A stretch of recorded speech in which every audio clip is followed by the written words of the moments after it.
Hi sir, I hope you're all keeping well, and I'm coming at you with something a little bit different this time round. I know I'm promising to get to you with my updated Exodia Summon Lord deck. That deck is being deconstructed and reconstructed as we speak. I just stumbled into something else that had given me inspiration to create this particular deck. As you all are aware, or at least most of you I'm sure will be if you're watching this video, a Gravekeeper's deck recently topped a YCS, which is impressive for two reasons. Firstly, because Gravekeepers have had no support since time began, and secondly, because Konami keep taking away most of our support for anti-meta rogue or trollish decks. Trollish to a lesser degree, but certainly they're taking away the support for anti-meta and rogue players.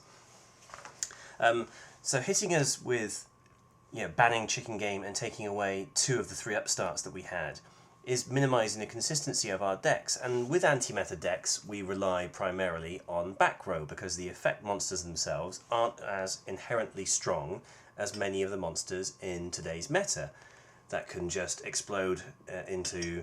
they explode, they digivolve from one monster into like 12 and you lose the game quite quickly.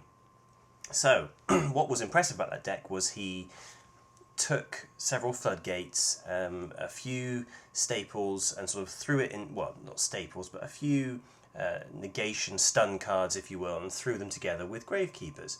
What made the deck work, though, was Card of Demise.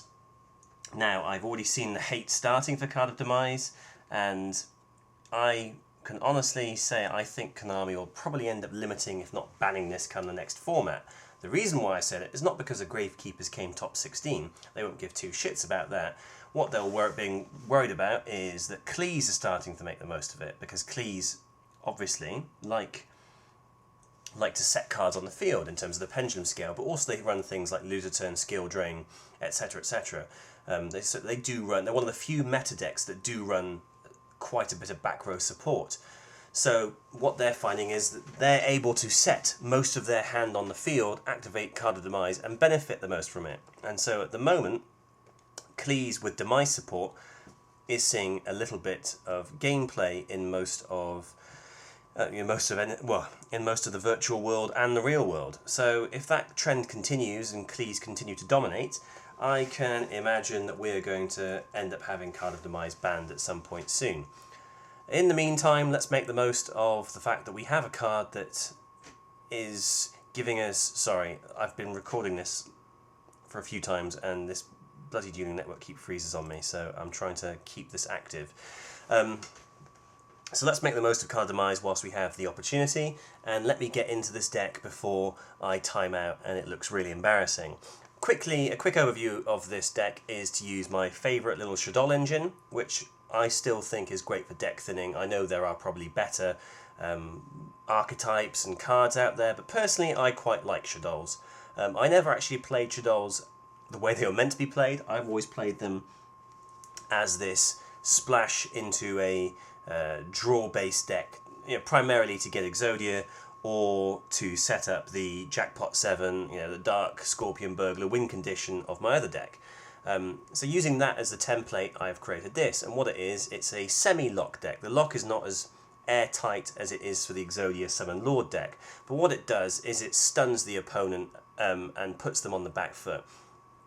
You can open Broken, and I opened Broken against a Necros player who played Senju and passed. I then went Face Up Squamata, Kaiser Colosseum, and Secret Village of the Spellcasters, and at that point he just scooped because he couldn't get over Squamata without going into something else. He had no monsters he could summon normally that would top it, and of course Secret Village shuts down the spell mechanic for your opponent if you control spellcasters, and of course all the monsters I'm going to be controlling are spellcasters. So it's designed to stun the opponent. There are certain decks this won't work well with. The Dark Magician decks that are seeing a bit of play. This deck does not fare well unless you can throw up a first turn Kaiser Lock with skill drain and maybe a couple of dark bribes for backup. But otherwise it is a quite neat little deck, so I'll just hurry up into this before it all comes crashing down on me again. So we've got one Mathematician, 2 Beast, 2 Falco, 1 Hedgehog. Notable about Hedgehog because I'm running Shaddoll Core, and there is a fusion in the side deck. You can get off the flip effect of Hedgehog that we never used to be able to get off before. It is not necessarily the most optimum play. I still think the most optimum play is Mathematician or Squamata into Hedgehog and into Falco or Beast and dump it with Dark World Dealings. However, that is now an option, so please remember you can do that and get Core to hand. That is particularly good if you need something to set up with a Spellcaster lock, the Secret Village of the Spellcaster lock, and obviously you can protect it with some of your trap cards as well. And 2 Squamata. 1 Allure of Darkness, because we're not running enough dark monsters to facilitate 2, and we don't want to make Allure of Darkness dead, so let's keep it at 1. 3 Card of Demise. Card is fantastic with Shaddolls, because if you have a Shaddoll in your hand at the end of the turn, you will get off its effect on a new chain after Card of Demise resolves. The only card that obviously won't resolve is Falco, because you can't special summon the turn you play Card of Demise. But if you've got Squamata and Beast left in hand, well then you might as well send those to the grave at the end of your turn, providing you have a stable board. 3 Dark World Dealings, 1 Hand Destruction. I've cut back on the Hand Destruction. Hand Destruction I just was starting to find got in the way too much and ended up being a dead card, particularly on the back of Card of Demise, where you end up having no cards in hand. If you're setting a Hand Destruction, you're having to wait 2 turns for it to be useful, and because we're not running the same number of Scrub Raids anymore, you can't even pitch it to the graveyard as raid fodder. So Hand Destruction is at 1, but Dark World Dealings still works very well with the Shaddoll engine, so that's at 3. Iron Core of Kokimeru. You can play, in place of Iron Core and 1 Duality, 2 Wave Motion Cannons. And I'm a massive Wave Motion Cannon fan. I've always liked the card, and it does have some synergy with the deck, particularly if you're locking down your opponent's ability to be able to Twin Twister it, and you've got a Kaiser lock, but also because you're running Ring of Destruction and you've got a couple of cards in the extra deck that can support that. Wave Motion is a very good alternative. Iron Core, however, you can easily pitch it to the graveyard. My only reservation with Iron Core, and why I might go back to Wave Motion Cannon, is I don't think the lock is solid enough to last a game. Obviously you can get it up, if you can get a solid enough lock up turn 1 or turn 2, then it will do just enough to hold. However, on the whole, that's not always going to be the case. So I sometimes find Wave Motion Cannon to be a better option, because you're tempting your opponent into going for using their Twin Twister or MST on Wave Motion Cannon rather than one of your other important back row pieces. Something to consider, and I'll come back to that at the end. 3 Kaiser Colosseum. If you're not running this in anti-meta, you're not playing Yu-Gi-Oh! Properly. Kaiser's just too good at the moment. 1 Day of Peace, because you would. 2 Duality. Again, I think it works still at 1 if you did want to play Wave Motion Cannon. 2 works fine for me in this particular build with Iron Core. 2 Secret Village, because if you've got a Spellcaster on the board that's face up, your opponent cannot play spell cards, and there are certain decks that really fucks them around. So I quite like this as a little kitsch lock variation that doesn't see a lot of game time. I mean, Spellcasters doesn't see a lot of game time these days, and I'm surprised actually it's not being run in many Dark Magician decks given the recent support they've had. I wonder if you could create a spell lock deck with Dark Magician. Something to think about maybe for a different time. 1 Terraforming for consistency, obviously. 1 Upstart still sounds stupid to say. The traps, I'm happier as to where they are. I wouldn't necessarily say this is a definitive trap lineup, but obviously there's a few ideas in the side deck, and if you want to go into them and change things around, please do. Please let me know what you've done. I want to get this deck better because I like the way it plays. I just don't think it's quite 100% there yet. So 2 Dark Bride, because you need to protect your back row. 2 Imperial Custom, because of the trap monsters you are playing. 1 Quaking Mirror Force or Sandstorm Mirror Force. 1 Quantum Cat. This is one of the 3 trap monsters I'm playing, and with Quantum Cat you can select what monster type and attribute it is. So you will obviously select Spellcaster, and then if you're like me and doing it for the shits and gigs, I then select Divine, because who wouldn't want a Divine Quantum Cat on the field? But 2200 defense is a solid amount for many decks to struggle with if you're limiting them with Kaiser Colosseum. Plus it opens up some extended rank 4 plays with Squamata, so it's just having that extra little bit of tech to be able to go into those rank 4s.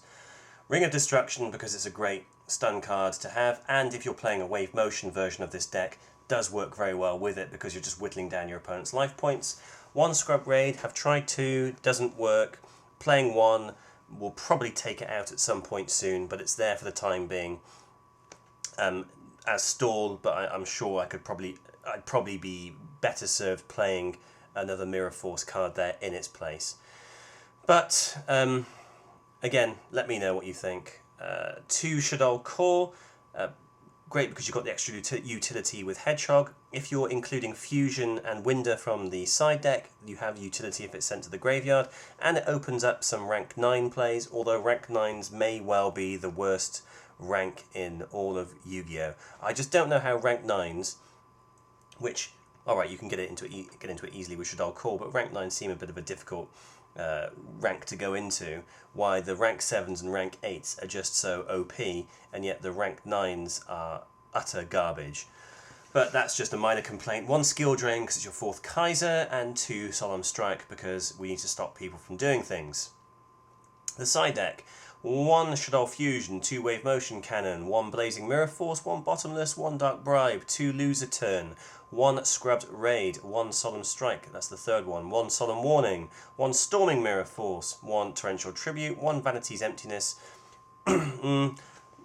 This really only works well if you can Scrub Raid it and get it off the field, otherwise you're hurting your own plays, so perhaps something else instead of that. And Winder. And the other thing you could play instead of... Sorry. The other thing you could play instead of Vanities is Rivalry of Warlords, which is quite a nifty little card. Because you're running all spellcasters, it doesn't hurt you, but it can hurt certain decks that maybe play a blend of spellcasters and dragons, or warriors and fiends, or whatever the case may be. It is quite a funky little card. So in fact, Sea of Vanities, and we'll pop Rivalry there. I think the only way you'd get that to work is if you ran 2 of it, and to be honest, Loser Turn's probably the one that I would drop to run 2 of that, but it's just there to show that you can run that as a side deck option. To the extra deck, we are running for your level 7 Synchro Arcanite Magician because it's a mini Black Rose. It's a spellcaster, so works with the lock. And if you don't want to run Black Rose because you're playing anti-meta and you don't want to blow up all your resources. Your level 10 is Beelzeus, whatever his name is. I probably said it at the same time 3 times then. But nifty little effect, can't be destroyed by battle or card effects, 4,000 attack. It's actually not that difficult to get into with the Shaddoll monsters you have, particularly if you're able to slow down and stun your opponent with... I don't know, with whatever it may be. You might be able to stun them with Scrub Raid, or they just can't get monsters out because they've got no spellcasters, so can't activate anything. So you'll get into that with Beast, Squam, and Falco. Well, set Falco, they don't attack, flip it, Beast from Grave, summon Squamata. That's how you get into that. No, how you get into this is a Squamata, 2 Squamatas and a Falco, or you can use Quantum Cat as well, so that's where Quantum Cat has a little bit of extra tech. This is Falco, Beast, Squamata, Star Eater. Again, the fact it's summon can't be negated is quite handy, has a nifty little effect for battle, great little card. These 2 are your boss monsters, quote unquote.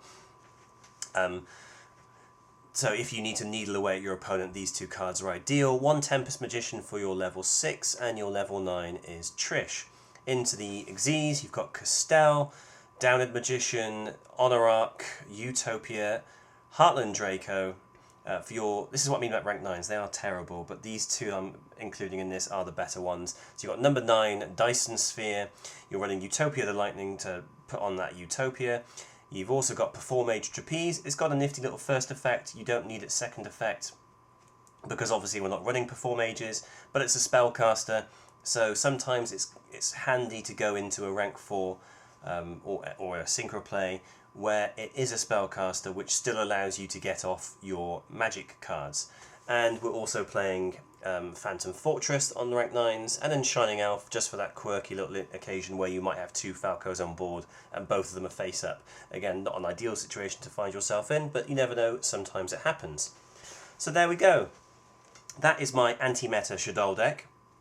It's not completed yet. I'd say this is perhaps the base structure to build around. I still think I'm probably going to end up playing Wave Motion over Iron Core in this deck, because I think it hurries up your opponent and confuses them enough into panicking and perhaps overextending plays too soon and making them misplay as a result.